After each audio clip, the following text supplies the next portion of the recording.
Mexico's biggest strength isn't talent, it's balance. Usually building these squads means making difficult decisions, leaving out great players, gambling on young talents, taking risks. This squad felt different because almost every position seemed to solve itself.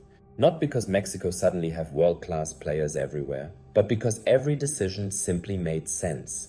And that's exactly what makes this team so interesting. So this is my prediction for Mexico's 2030 World Cup squad in a 4-3-3. Let's start with the goalkeepers. None of these three are among the world's elite. And honestly, I don't think that's a problem. Because not every successful World Cup team needs a goalkeeper who wins them games on his own. Sometimes they just need one who doesn't lose them. I'd rather not lose you after this video either, so if you're enjoying it, hit subscribe. For me, that's Raul Rangel. He's calm under pressure, commands his penalty area well and has developed into a very complete modern goalkeeper. Nothing spectacular, just dependable. Behind him is Pablo Lara. He's still very young for a goalkeeper, but his reactions and positioning give him a really high ceiling if he continues to develop. The final spot goes to Luis Malagon, the veteran of the group, smaller than most elite goalkeepers, but he makes up for it with outstanding reflexes and explosive athleticism.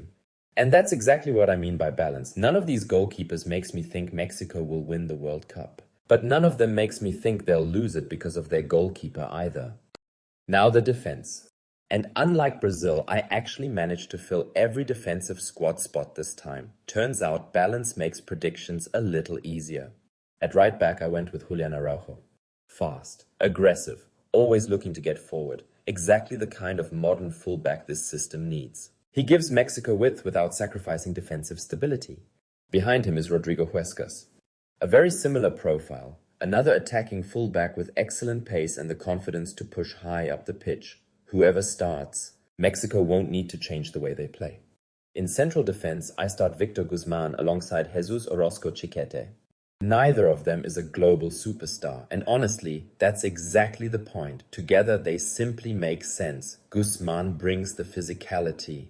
Chiquete brings composure, a natural left foot, and another reliable option in build-up. Different profiles, one partnership. Behind them is Israel Reyes. One of the most useful defenders in the squad because of his versatility. Whether it's centre-back, right-back, or even defensive midfield, he gives Mexico solutions whenever problems appear. Then there's Ramon Juarez.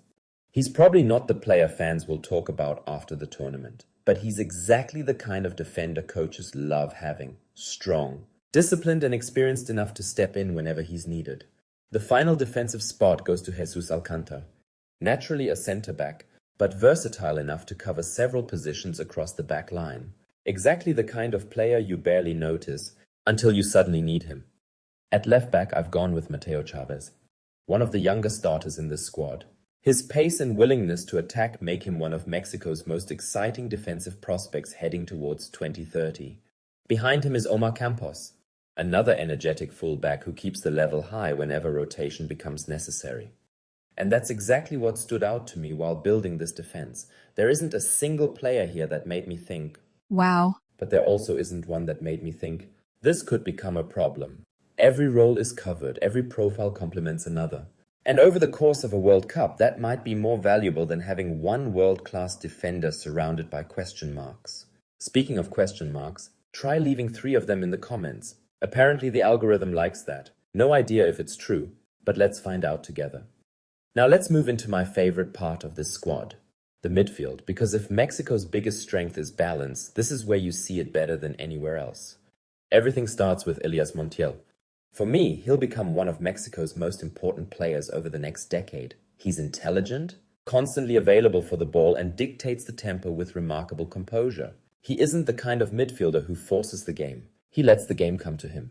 Alongside him is Álvaro Fidalgo, one of the most technically gifted players in this squad. His passing range, vision and experience make him the perfect complement to Montiel.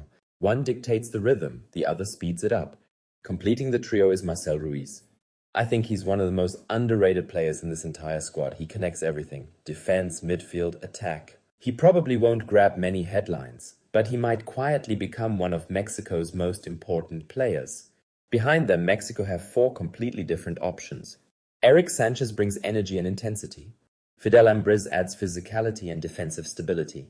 Eric Lira gives you another intelligent holding midfielder who can even drop into the back line whenever needed. And then there's Richard Ledesma, one of those players every coach loves having, versatile, technically excellent, and capable of filling several different roles without lowering the team's level. That's why this is my favorite part of the squad, not because it's full of world-class players, because every midfielder gives Mexico something slightly different. Nobody feels out of place. Nobody feels redundant. Everybody has a purpose. And that's exactly what makes this team so difficult to break down. Leaving a like, on the other hand, is very easy. Now let's see whether Mexico's attack completes the picture. Let's start on the right wing. I've gone with Hugo Camberos.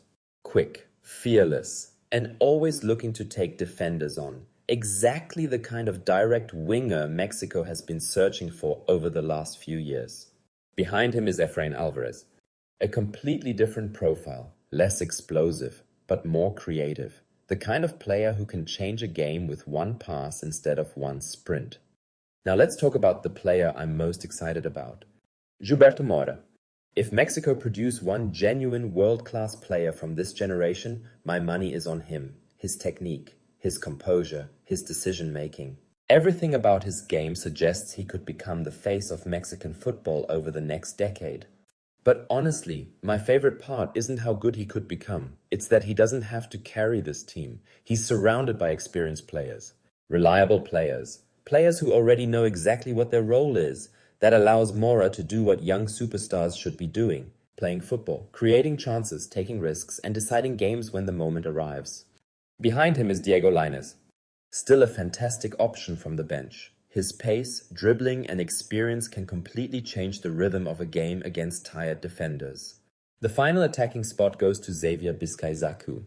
First of all, I really hope I pronounced that correctly. He's another technically gifted attacker who can play across several attacking positions and gives Mexico even more flexibility. Then we arrive at the striker, Santiago Giménez. For me, this was probably the easiest decision in the entire squad. His movement is intelligent, he's clinical inside the box. And perhaps most importantly, he doesn't need 10 chances to score one goal. Behind him is Julian Quiñones. A completely different profile, more physical, more direct. Exactly the kind of option you want when a knockout game suddenly becomes chaotic. And that's my squad. Mexico might not have the most talented squad at the 2030 World Cup, but they might have one of the fewest obvious weaknesses.